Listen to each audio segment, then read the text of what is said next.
Thanks again for tuning in to the Weekly World Review. Today's top story, new toxicants found in water.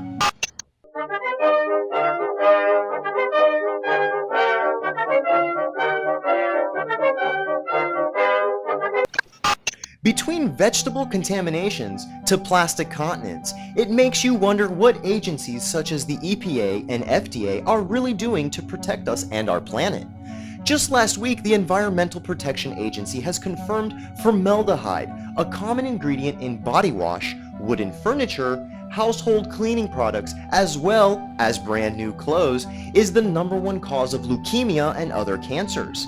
While people have known the chemical was in said products, the issue was brought up to the EPA back in late January as documents have not yet been released to the public. According to sources from the Beyond, these toxic chemicals go further than household items. While there could be up to 12 toxins in your drinking water such as fluoride, chlorine, lead, mercury, polychlorinated biphenyls, arsenic, perchlorate dioxins, DDT, HCB, MTBE, ether. It appears there's a lucky 13th toxicant.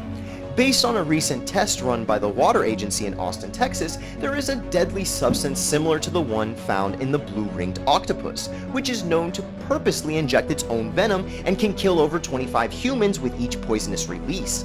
It's been documented that many people have already been fatally inflicted by this virus after drinking tap water.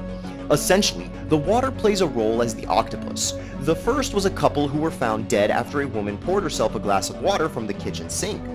Once the water arrived, venom sprayed onto her face as the toxins spread into her husband's eyes, and both were dead instantly. The Water Agency is aware of this issue, but have decided to keep everyone's water turned on for the time being, despite the death toll rising over 400 people from the horrific contamination. They are currently working on a new filter in order to remove this poison and expect to have it completed sometime in early 2019, which would cause an increase in everyone's water bill. Hashtag thirsty yet?